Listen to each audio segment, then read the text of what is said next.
Caption আর thumbnail দেখে তোমরা নিশ্চয়ই বুঝতেই পেরে গেছো আজকে কিসের কথা বলছি। তো গিয়েছিলাম একটু চেম্বারে, তো আসার সময় দেখো ভীষণই বৃষ্টি পড়ছে আর আমি ফোনটা জাস্ট ধরে রাখতে পারছিলাম না, এতটাই বৃষ্টি হচ্ছে। তো বাড়ি এসে মনে করলাম একটু খিচুড়ি হয়ে যাক, বর্ষাকাল আর এই সময় খিচুড়ি খেতে কার না ভালো লাগে। তো welcome back to my channel Priyanka blog এবং প্রিয়াঙ্কা ডেইলি ব্লগে। তো আজকে অনেকদিন পর খিচুড়ি রান্না করবো এবং নিজের হাতে রান্না করবো। আর এই দেখো বাইরে অটোমেটিক বৃষ্টি পড়েই যাচ্ছে, তো দেখতেই পাচ্ছ। আর বৃষ্টির দিনে খিচুড়ি আর ডিম ভাজা খাবো না তাই বলে কখনো হয়?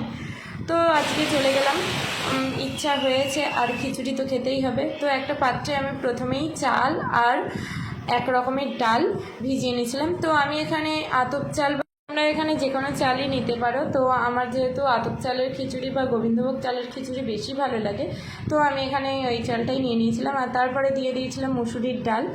আর যারা বলে না চালে ডালে খিচুড়ি, একদমই না, খিচুড়ি করতে গেলেও অনেকটাই খাটতে হয়।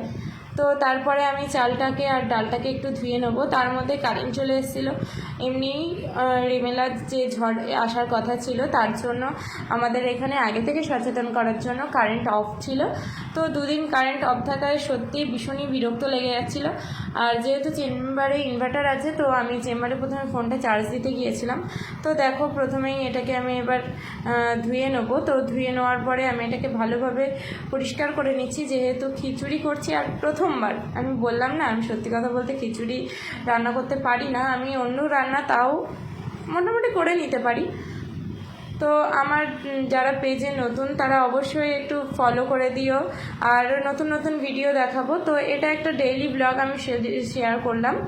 তো তোমরা চাইলে আমি টেকনোলজি ভিডিও যেগুলো আপলোড করছি সেগুলোও করব, তো তোমরা সেটা দেখতে পাবে। তো দেখো আমি এটাকে ভালোভাবে ধুয়ে নিলাম 2-3 বার করে, যাতে এটা নষ্ট না হয়ে যায় বা এতে নোংরা না থাকে। তো একটা হাঁড়িতে এবার আমি একটু চাল আর মানে জল নিয়েছি, তার মধ্যে এই চাল আর ডালটা দিয়ে দিয়েছি। তো এটার বসিয়ে নিয়েছি।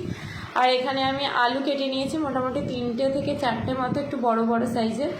তো আলুগুলোকে এবার আমি একটু হালকা করে ভেজে নেবো। তো আলু, সোয়াবিন এগুলো না দিলে, কুমড়ো, ফুলকপি মানে সবজি দিয়ে যদি তুমি না খাও তাহলে তুমি কি খেলে? সত্যি কথা বলতে এটাই মনে হয়। তো আমি আলুগুলোকে একটু ভেজে নেব। তো ভাজতে ভাজতে দেখা থাক। তো দেখো আমার ভাজা হয়ে গেছে, আলুগুলোও মোটামুটি লাল হয়ে গিয়েছে। এবার আমি এতে কুমড়োটা ভেজে নিচ্ছি।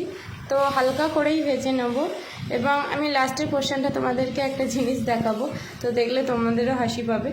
তো দেখতে থাকো। তো তারপরে আমি একটুখানি মুগ ডালটা ভাজা করে নিয়েছিলাম, যেহেতু ডাল 2 রকমের আমি এখানে ব্যবহার করেছি, মুসুর ডাল আর মুগ ডাল। আর আলু আর কুমড়োটা আমি খিচুড়ির মধ্যে দিয়ে, মানে যে চালটা ফুটছিল তার মধ্যে দিয়ে দিয়েছি। তো এবার সব ওগুলো দেওয়ার পরে আমি এখানে একটু বাদাম ভেজে নিচ্ছিলাম। তো আমি ভাজা বাদামই নিয়েছিলাম, তারপরেও আমি আরেকটু ভেজে নিচ্ছিলাম, নিয়ে ওটাও আমি হাঁড়ির মধ্যেই দিয়ে দেবো। তো দেওয়ার পরে আমি ফোটা পর্যন্ত অপেক্ষা করব। এবার তারপরে কী কী দিই সেগুলো একটু দেখে নাও।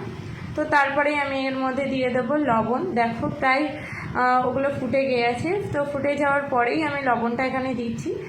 তো প্রথম খিচুড়ি রান্না করার এক্সপিরিয়েন্স জানি না কেমন হয়েছে, তার মধ্যে অন্ধকার, বারবার করে কারেন্ট চলে যাচ্ছে, কারেন্ট আসছে। তো এটা আমি ঘুটে দিচ্ছি, যেহেতু তলায় যদি লেগে যায় তাহলে একদমই আর খাওয়া যাবে না, আর খিচুড়ি তলায় লাগলে বাজে একটা গন্ধ বেরোয়। তো বারবার করে ওই জন্যই ঘুটে দিচ্ছিলাম। আর এখানে কাঁচা লঙ্কা আমি দিয়ে দিয়েছি।